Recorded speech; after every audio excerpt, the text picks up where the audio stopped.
It is just after midnight on October 15, 2018. The town of Barron, Wisconsin, is silent. It is a small community where people leave their doors unlocked, where neighbors know each other's cars, where the woods are peaceful. A 911 dispatcher receives a call.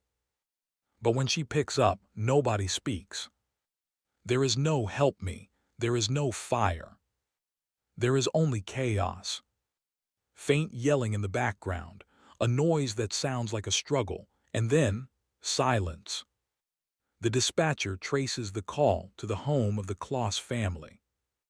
Police rush to the scene. They arrive in 4 minutes. They expect a domestic dispute, maybe a medical emergency. But what they find freezes them in their tracks. The front door isn't just open, it has been kicked in. The wood is splintered. A shotgun shell is lying on the doormat. They enter the house. The smell of gunpowder is heavy in the air. They find the father, James Closs, dead near the front door. They find the mother, Denise Closs, dead in the bathroom. The door has been barricaded, then blasted open. It is a scene of execution, a double homicide. But as the officers sweep the house, counting the bodies, they realize something terrifying. The math is wrong. There are supposed to be 3 people in this house. The 13-year-old daughter, Jayme Closs, is missing. Her bed is empty. Her shoes are by the door. Her phone is on the charger. She hasn't run away. She has been taken. For the next 88 days, the world would ask one question: where is Jayme? There were no witnesses. There was no DNA. There were no fingerprints. It was the perfect crime committed by a ghost who seemingly vanished into the Wisconsin fog. But Jayme Closs wasn't dead. She was alive. She was trapped in a cabin just an hour away, hidden beneath a twin-sized bed, weighted down by tote bins and barbells. She was living in a box, holding her breath, waiting for a single mistake. And when that mistake happened, this 13-year-old girl didn't just run. She stepped into a pair of shoes 3 sizes too big, walked out into the freezing cold, and rewrote the ending of her own story. This is the story of the girl who vanished into thin air, and the incredible courage it took to walk back out.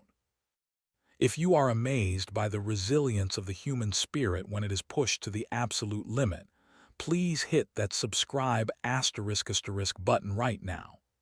You need to hear this story, because Jayme Closs proved that you can lock a person up, but you can never lock up their will to live. To understand the horror of that night, we have to understand the randomness of it. Most kidnappings are committed by someone the victim knows: a family member, a neighbor, an ex-boyfriend. But Jake Patterson didn't know Jayme Closs. He didn't know her name. He didn't know her parents. One morning, weeks before the murder, Jake was driving to work. He stopped behind a school bus. He watched a young girl, Jayme, walk out of her house and get on the bus. In that split second, a switch flipped in his brain. He decided, with zero logic and zero empathy, that she was the one. He didn't know who she was. He just knew he wanted her. He went home. He quit his job. He shaved his head to avoid leaving hair at the scene. He bought a shotgun. He bought a ski mask. He planned the attack like a military operation. He wasn't stalking her because he loved her. He was stalking her like a hunter stalks a deer. He came to the house twice before, but there were lights on or cars in the driveway, so he left. But on October 15, the lights were off. That night Jayme was asleep in her room. Her dog started barking. She got up to investigate. She looked out the window. She saw a car coming up the driveway with its lights off. She saw a man in a black coat and a ski mask holding a gun. She screamed, "Dad, there's a gun!" James Closs ran to the front door. He tried to see what was happening. Jake Patterson didn't hesitate. He shot James through the door. James fell. Jayme ran to the bathroom where her mother, Denise, was. They barricaded themselves in.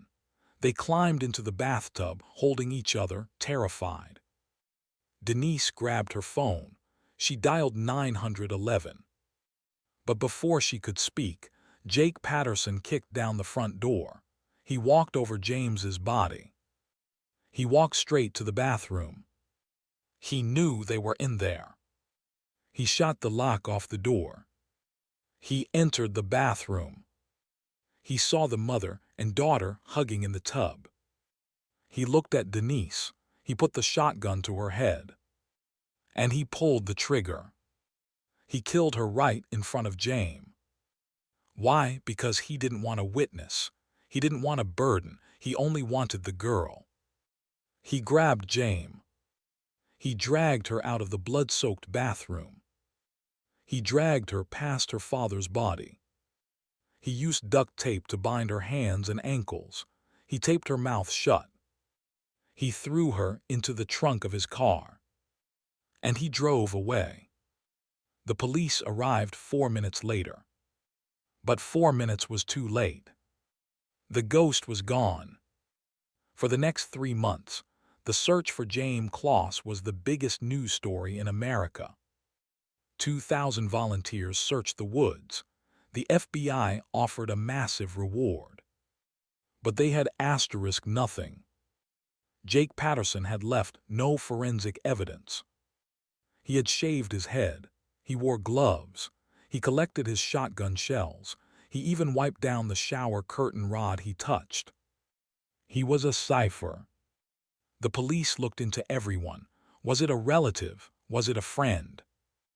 They had no idea that the killer was a 21-year-old loner living in a cabin in Gordon, Wisconsin, 70 miles away. A man who had absolutely no connection to the family. This is the nightmare scenario for detectives, the stranger abduction. It is almost impossible to solve without a mistake.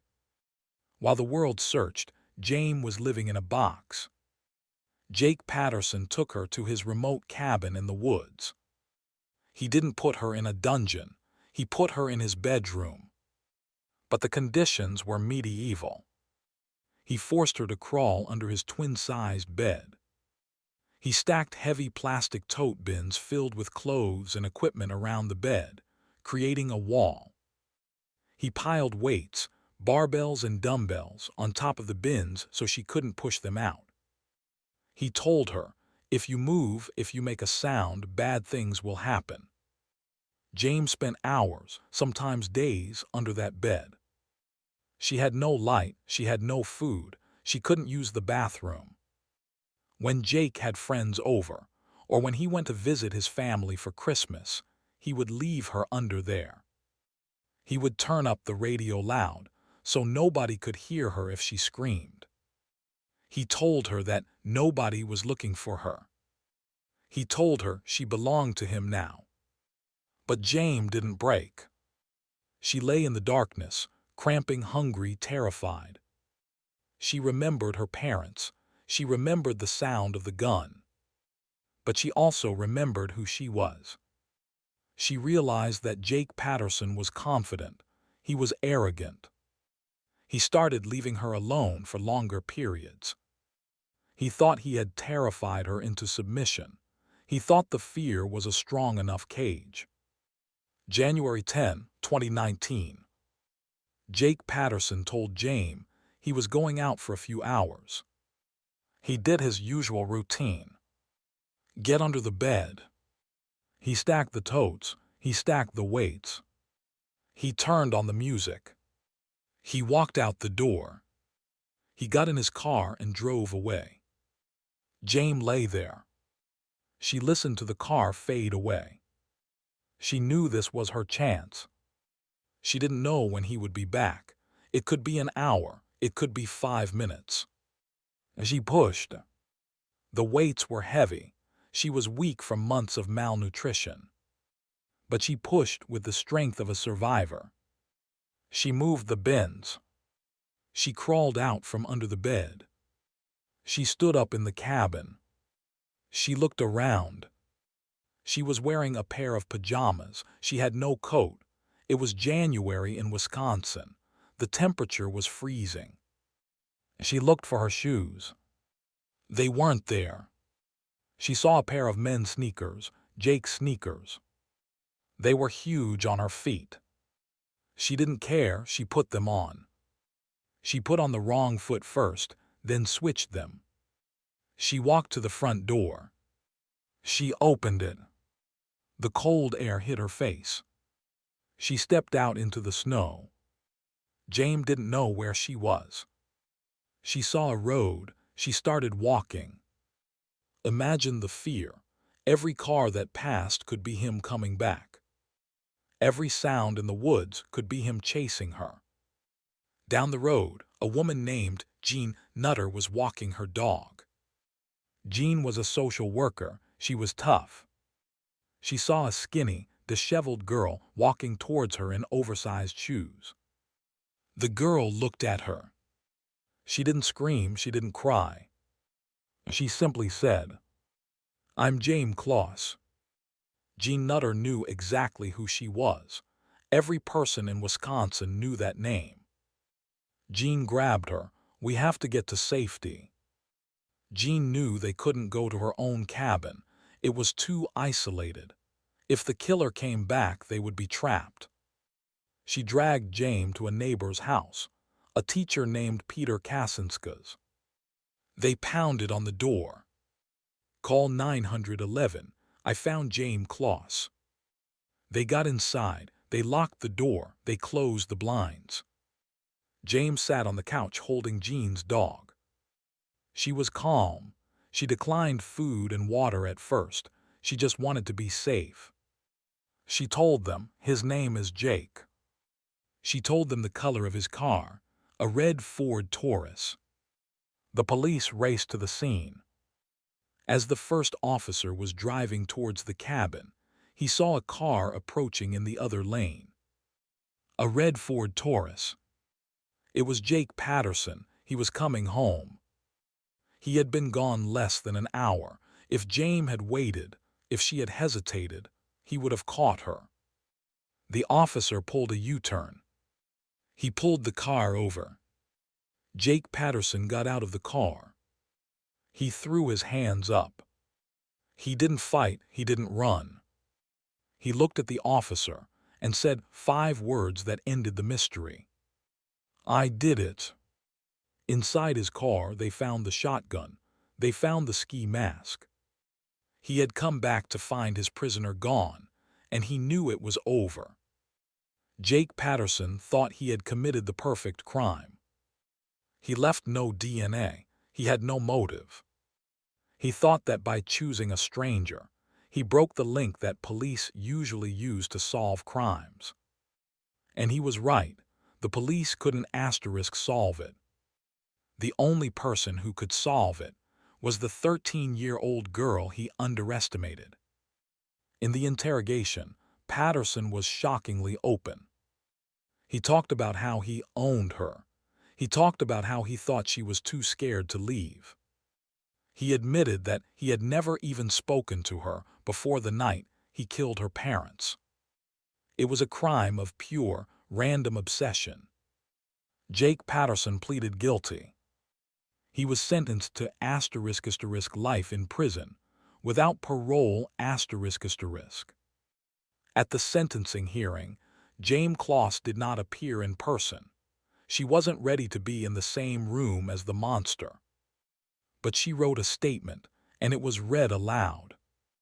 It is one of the most powerful statements in the history of criminal justice. She wrote, "He thought that he could own me, but he was wrong. I was smarter. He thought he could make me like him, but he was wrong. He stole my parents. He stole almost everything I love, but he didn't steal me. I watched his routine. I watched him leave, and I took my power back." She ended with a message to Patterson. "You will stay locked up forever, and I will go on to do great things." Part 10. Why this story haunts us. The Jayme Closs story taps into our deepest fear, the idea that safety is an illusion. The Closs family did nothing wrong. They were in their home. They were good people. And yet evil walked through the door. But it also taps into our greatest hope. Jayme Closs was a child. She was physically smaller than her captor. She was traumatized beyond belief. But she possessed a quiet, strategic strength. She realized that her captor's greatest weakness was his arrogance. He thought he had broken her, but he had only forged her into steel. The image of those oversized shoes walking through the snow is a symbol of victory. She literally walked out of his life, using the very shoes he used to stalk her. Today, Jayme Closs lives a private life with her aunt. She is surrounded by family. She is healing. But she will always be the girl who beat the odds. She proved that even when the door is kicked in, even when the lights go out, even when you are hidden under a bed, you are still the author of your own story. She saved herself. And in doing so, she reminded the world that a victim is not who you are. It is just something that happened to you. Survivor is who you are. This story is a testament to the power of the human spirit. What do you think was the biggest mistake Jake Patterson made? Was it his arrogance in leaving her alone? Let me know in the comments below.